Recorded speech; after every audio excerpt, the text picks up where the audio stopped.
इमरान खान साहब नए army chief साहब से मिलना चाहते हैं। ये क्यों मिलना चाहते हैं, क्या मकसद हो सकता है इमरान खान साहब का, ये हम आज के वीलॉग में इसका जिक्र करेंगे। और इसके साथ साथ इमरान खान साहब ज़ाहिर है अर्ली इलेक्शन भी चाहते हैं। अब अगर अर्ली इलेक्शन हो जाए, इमरान खान साहब की हुकूमत आ जाए, तो क्या इमरान खान साहब इन हालात में गवर्नमेंट चला सकेंगे? आज के वीलॉग में हम ये भी डिस्कस करेंगे। और इमरान खान साहब ने कल ये कहा, जनरल बाजवा साहब ने मेरी कमर पे चाकू मारा था, अब क्यों चाकू मारा, कैसे चाकू मारा, इस पे भी हम बात करेंगे। और इमरान खान साहब ने यह भी मुतालबा किया कि जो साबिक आर्मी चीफ हैं उनके खिलाफ कार्रवाई होनी चाहिए, बल्कि ये भी कहा कि उनका कोर्ट मार्शल होना चाहिए। क्यों कोर्ट मार्शल होना चाहिए, हम आज के वीलॉग में ये भी डिस्कस करें।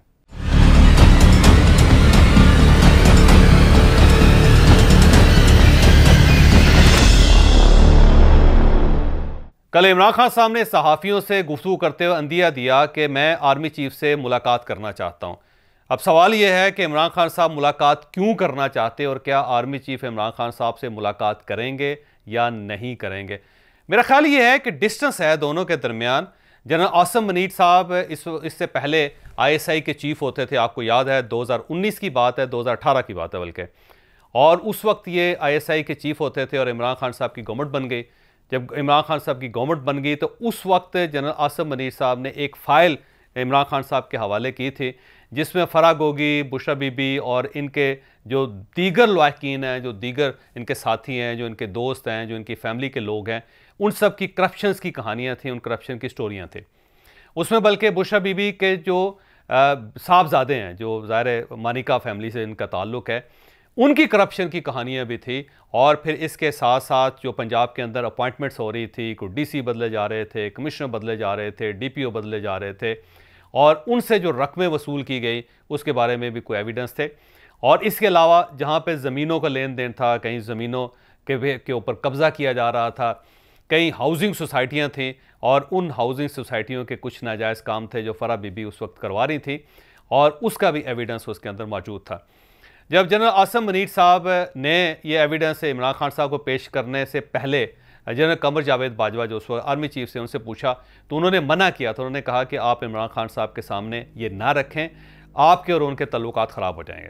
क्योंकि जनरल बाजवा ये जानते थे कि इमरान खान साहब बुशरा बीबी और फ़राह बीबी से बहुत ज़्यादा कंसर्न है, और अगर इस किस्म की चीज़ें हों तो इमरान खान साहब माइंड कर जाते हैं।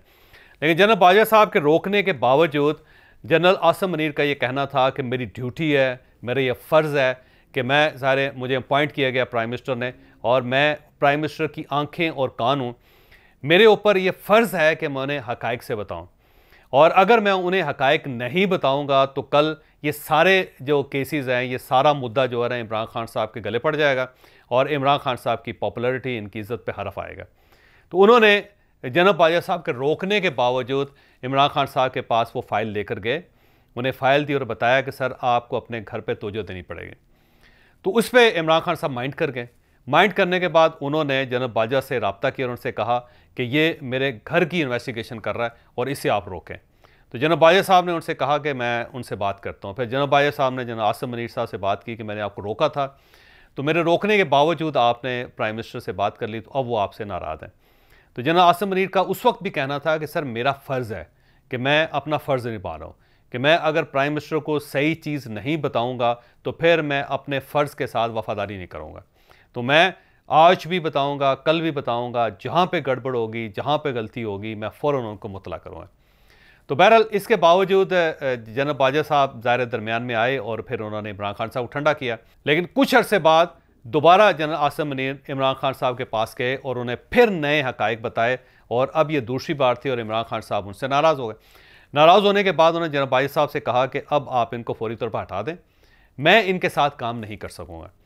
तो जनरल बाजवा साहब ने दोबारा आसिम मनीर साहब को बुलाया और उनसे कहा कि अब ऐसे प्रॉब्लम्स पैदा हो गए हैं कि मेरा ख्याल ये है कि आपको यहाँ से हट जाना चाहिए। तो जनरल आसिम मनीर साहब ने कहा कि देखें आप मेरे चीफ़ हैं, मेरा ख्याल ये है कि मैं गलत नहीं हूँ, मैं सही हूँ, तो आपको मुझे प्रोटेक्ट करना चाहिए। तो जनरल बाजवा साहब ने कहा कि देखें इसमें मैं कर तो सकता हूँ, मतलब आपको ज़बरदस्ती भी इस पोजीशन पर रखा जा सकता है, लेकिन क्योंकि प्राइम मिनिस्टर आपके इमीडिएट बॉस हैं और जब एक ट्रस्ट डेफिसिट हो जाए दोनों के दरमियान तो उस रिलेशन को घसीटा तो जा सकता है, लेकिन उस रिलेशन को चलाया नहीं जा सकता। तो मेरा ख्याल तो सिर्फ ये है कि आप अगर साइड पे हो जाएं तो ये सारा क्राइसिस सिमट सकता है, नहीं तो ये क्राइसिस बढ़ता चला जाएगा। बहरहाल जनरल आसिम मनीर साहब ने इत्तफाक किया, उसके बाद उनको वहाँ से हटा दिया गया, जिस पे जनरल आसिम मनीर साहब का बहुत दिल दुखा। यहाँ पे मैं एक और बल्कि वाक़या आपको बताता चलूँ। ये वाक़या उन्हीं दिनों यहाँ पे इस्लामाबाद के अंदर गर्दिश कर रहा था, जो हमें मुख्तलिफ लोगों के कानों से, मुँह से हमें सुनने का इत्तफाक हुआ। वो ये था कि जनरल बाजवा साहब ने जनरल आसिम मनीर साहब से पूछा था कि आपकी वालदा कहाँ रहती हैं, तो उन्होंने कहा जी मेरी वालदा मेरे साथ रहती हैं। तो उस पर जनरल बाजवा साहब ने कहा था कि फिर आपको परेशान होने की कोई बात नहीं है, माँ की दुआएं हमेशा बच्चों को प्रोटेक्ट करती हैं।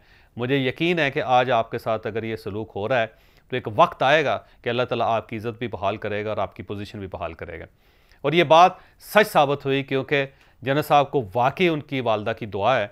और फिर देख लें कि ये रिटायर हो रहे थे, ये उस लाइन में नहीं थे, ऐसे महसूस हो रहा था कि जनरल आसिम मनीर साहब आर्मी चीफ नहीं बन सकेंगे, लेकिन किस तरह देखे असबाब बनते चले गए और आज जनरल आसिम मनीर साहब आर्मी चीफ हैं पाकिस्तान के। और ये पाकिस्तान की सबसे अहम पोजीशन समझी जाती है, क्योंकि इसमें पावर भी होती है, इसके अंदर इख्तियार भी होता है, इसके अंदर शोहरत भी होती है, इसके अंदर सब कुछ होता है।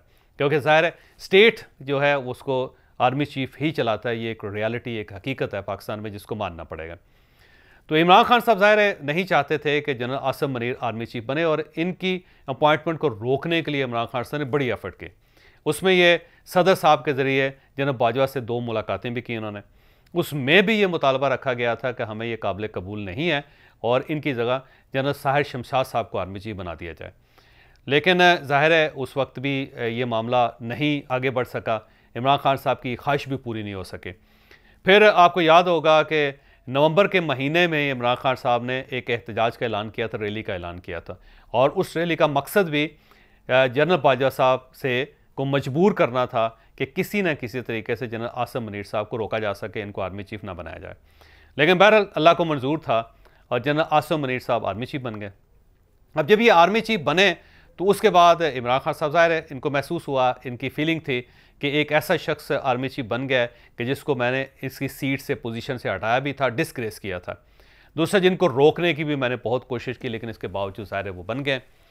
अब इमरान खान साहब इस हकीकत से भी वाकिफ़ हैं कि पाकिस्तान जैसे मुल्क में, तीसरी दुनिया के मुल्क में, जब तक इस्टेब्लिशमेंट ना चाहे कोई सियासतदान सियासत नहीं कर सकता। इमरान खान साहब इस हकीकत को बड़ी अच्छी तरह समझते हैं।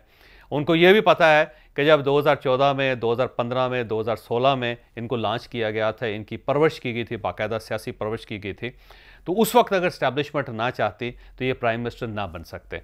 लेकिन जब इस्टेब्लिशमेंट ने सपोर्ट किया तो सारे रास्तों से सारी रुकावटें हटा के इमरान खान साहब को ना सिर्फ प्राइम मिनिस्टर बनाया गया, बल्कि इनको 3.5 साल तमाम तर सियासी हमाकतों के बावजूद इनको चलाया भी गया और ये चलते भी रहे। ये इस हकीकत से वाकिफ़ है और ये भी जानते हैं कि जब तक आर्मी मुझे सपोर्ट नहीं करेगी, इस्टेब्लिशमेंट मुझे सपोर्ट नहीं करेगी, मैं दोबारा इक़्तिदार में नहीं आ सकूँगा। लिहाजा ये हर सूरत ये चाहते हैं कि इनका आर्मी चीफ के साथ या फिर जो आर्मी की जो टॉप ब्रास है उसके साथ इनका एक कॉन्टैक्ट डेवलप हो जाए, और जब कॉन्टैक्ट डेवलप होगा तो फिर बहुत सारे मुतालबात मनवाए भी जा सकते हैं, फिर गिव एंड टेक भी किया जा सकता है। इस दौरान इमरान खान साहब ने पिछले 3 महीनों में बहुत कोशिश की, ऐवान सदर की तरफ से भी कोशिश हुई, कुछ दोस्तों की तरफ से भी कोशिश हुई, आर्मी के जो अंदरूनी सर्कल्स हैं उन्होंने भी कोशिश की कि इमरान खान और जनरल आसिम मनीर के दरमियान को राब्ता क्रिएट हो जाए, लेकिन इस तरफ से हमेशा खामोशी रखी गई, जिससे ज़ाहिर इमरान खान साहब ने बुरा भी मनाया और अच्छा भी उनको महसूस नहीं हुआ। इस दौरान पीटीआई बार बार एक सिग्नल देती रही फ़ौज को कि आप हमारे साथ बैठें, फ़ौज को आगे आना चाहिए, इस्टेब्लिशमेंट को आगे बढ़ना चाहिए ताकि ये मसाइल जो है ना हमारे हल हो सकें। लेकिन दूसरी तरफ से ज़ाहिर सर्द महरी थी जिसका अल्टीमेटली ज़ाहिर नुकसान हुआ इमरान खान साहब। अब वो खुल के बात कर रहे हैं। अब ये पहली मरतबा ऐसा हुआ है कि इमरान खान साहब खुल के ये कह रहे हैं कि आप हमारे साथ रब्ता करें, मैं आपका दुश्मन नहीं हूँ, आप हमें क्यों दुश्मन समझते हैं। बल्कि कल उन्होंने ये भी कहा कि मैं तो मिलना चाहता हूँ लेकिन दूसरी तरफ से भी तो ताली बजनी चाहिए, दूसरी तरफ से भी तो रिस्पांस आना चाहिए, लेकिन ज़ाहिर दूसरी तरफ से रिस्पांस नहीं आ रहा। अब अगला सवाल ये है कि क्या इमरान खान साहब की इस ऑफ़र को इस्टेब्लिशमेंट की तरफ से मंजूरी या कबूलियत हो जाएगी? मेरा ख्याल है सरदस्त नहीं होगी। उसकी रीज़न ये है कि फ़ौज अपने आप को डी पोलिटिसाइज़ कर चुकी है, ए पोलिटिकल हो चुकी है। वो बार बार ये कह रही है कि अब जो भी आपके सियासी प्रॉब्लम्स हैं ये सब आपको आपस में मिलकर हल करने चाहिए। इसमें फ़ौज अपना किरदार अदा करने के लिए तैयार नहीं, जहाँ तक मेरी इंफॉर्मेशन है। तो मेरा ख्याल ये कि इमरान खान साहब की ये ख्वाहिश, इसको कबूलियत नहीं मिल सकेगी। अलबत्ता ये हो सकता है कि जब ये डिस्क्वालीफाई हो जाएँ उसके बाद ज़ाहिर है कुछ इनकी पार्टी का साइज़ भी छोटा हो जाए, फिर और इलेक्शंस भी हो जाएं, और इलेक्शंस के बाद जो प्रॉब्लम हो, फिर उन सब की बेस पे तो किसी वक्त इस्टेब्लिशमेंट के साथ इनका राब्ता हो सकता है, लेकिन सरदस्त नहीं हो सकता। लेकिन यहाँ पे मैं आपको ये भी बताता चलूँ कि एक और चीज़ है जिसकी वजह से इमरान खान साहब का नई इस्टेब्लिशमेंट के साथ राब्ता हो सकता है, और वो है मरीम नवाज़ साहिबा का रवैया।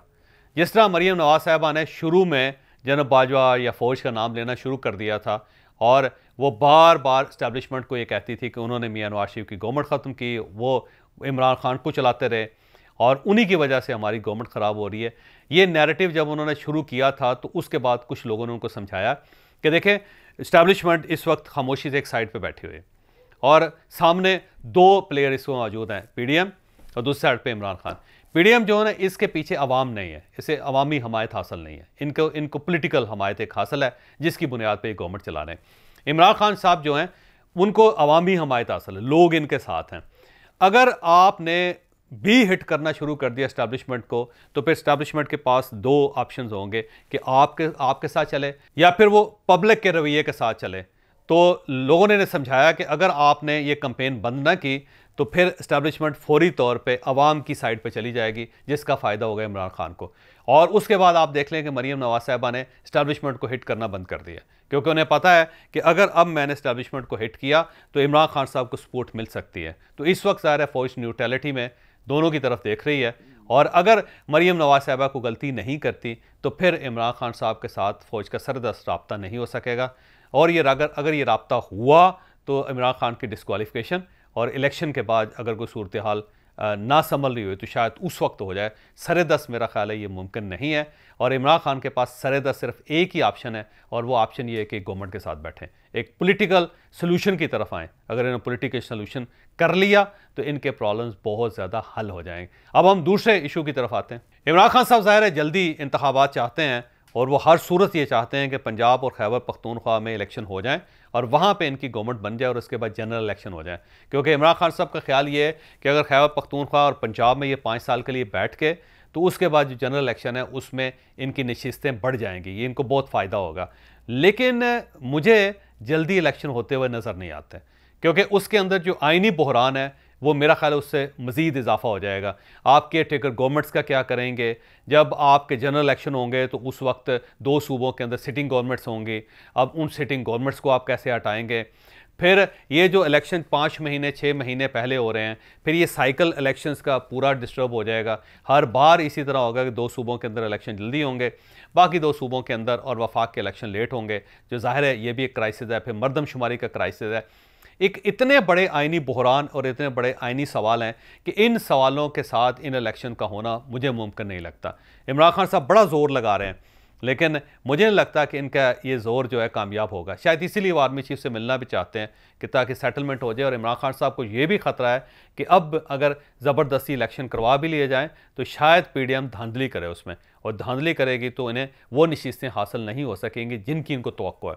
अब अगर इन्हें इनकी तवक्को के मुताबिक सीट्स नहीं मिलती तो ज़ाहिर है फिर इस इलेक्शन को उन्हें फ़ायदा कोई नहीं होगा। फिर तो इन्होंने पकी पकाई खीर किसी दुश्मन के हवाले कर दी जो ये सरदस्त नहीं करना चाहते। तो मुझे यूँ लगता है कि इलेक्शंस का जो इमरान खान साहब का मुतालबा, ये ख्वाहिश है, वो इतनी जल्दी शायद पूरी नहीं हो सकेगी। अब ज़ाहिर है इमरान खान साहब हर सूरत प्राइम मिनिस्टर बनना चाहते हैं, वो दोबारा इक़्तिदार में वापस आना चाहते हैं। लेकिन सवाल ये है कि जितने बहरान पाकिस्तान के अंदर पैदा हो चुके हैं, जितना माशी अबतरी जो पाकिस्तान के अंदर है, जिस तरह डिवैल्यूएशन हो रही है करेंसी की, जो शरह सूद जिस तरह बढ़ रही है, जिस तरह बाहर से इन्वेस्टमेंट रुक चुकी है, जिस तरह बाहर से फॉरेन रेमिटेंस नहीं आ रही, जिस तरह पाकिस्तान के अंदर एक माशी क्यास है, मेरा नहीं ख्याल कि इमरान खान साहब की गवर्नमेंट भी आ जाए तो वो इस मामले को सेटल कर सकेगी, वो मुल्क को दोबारा ट्रैक पे ला सकेगी। क्योंकि इनकी टीम तो वही है जिसने पिछली मरतबा बहरान पैदा कर दिया था।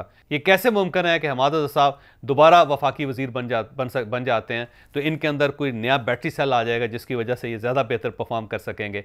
ये असद उमर साहब जो पिछली मरतबा नाकाम हो गए थे, अब उनके अंदर एक नया इंजन लग जाएगा जिससे दोबारा रीस्टार्ट करके वो बेहतर परफॉर्म कर सकेंगे। या शौकत तरीन साहब जिन्होंने एक माशी बहरान पैदा कर दिया, अब अगली मरतबा जब आएंगे तो वो माशी बहरान पैदा नहीं करेंगे, वो बहुत सुपर नेशनल किस्म की उनके अंदर पावर्स आ जाएंगी।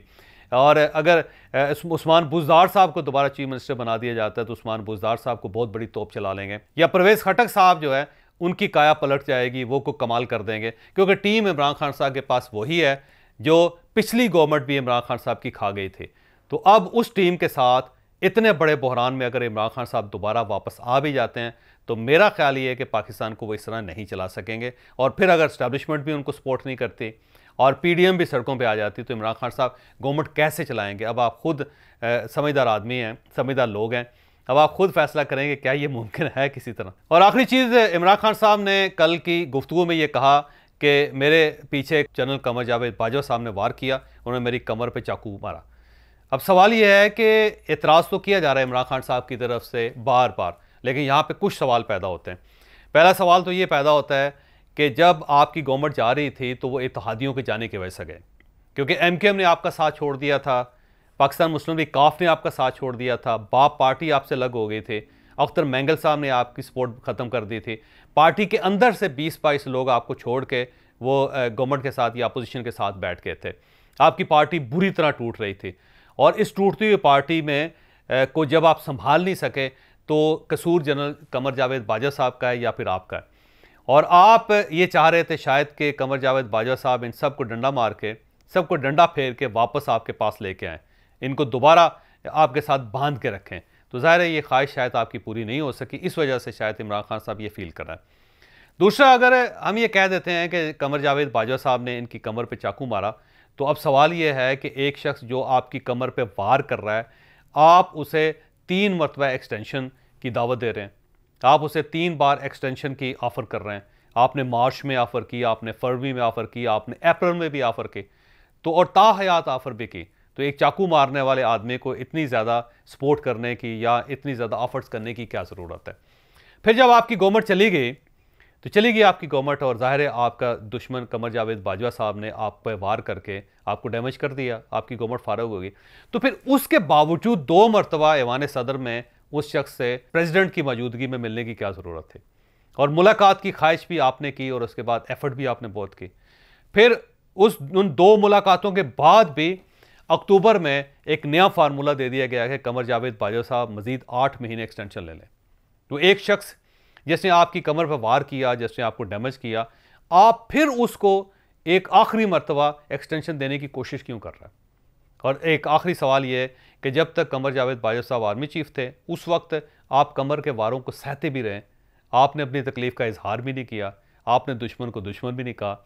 लेकिन अब क्योंकि वह घर चले गए हैं तो अब रोज़ इमरान खान साहब को या आपको ये महसूस होता है कि मेरा असल मुजरम कमर जावेद बाजवा साहब हैं। तो मुझे ये बात अजीब सी लगती है कि जब आप प्राइम मिनिस्टर थे और उस वक्त आप कमर जावेद बाजवा साहब का मुहासबा कर सकते थे, आप इन्हें डी नोटिफाई कर सकते थे, आप इनको सज़ा दे सकते थे, आप इनका कोर्ट मार्शल कर सकते थे, तो उस वक्त तो आपने अपनी पावर इस्तेमाल नहीं की। लेकिन आज जब आप पावरलेस हैं तो आप ये समझते हैं या आप ये चाहते हैं कि इनका कोर्ट मार्शल भी होना चाहिए, इनको सज़ा भी मिलनी चाहिए, इनको अदालत के कटहरे में भी खड़ा करना चाहिए। तो ये अजीब सी बात है कि जब आप कर सकते थे आपने नहीं किया, बल्कि उस वक्त आप इन्हें एक्सटेंशन पे एक्सटेंशन देने की कोशिश करते रहे। और आज अगर आप कुछ कर भी नहीं सकते तो उस वक्त आपकी ख्वाहिश है, उस वक्त आप ये चाहते हैं कि इनका कोर्ट मार्शल भी हो जाए, इनको सज़ा भी मिल जाए। तो ये अजीब सी बात लगती है।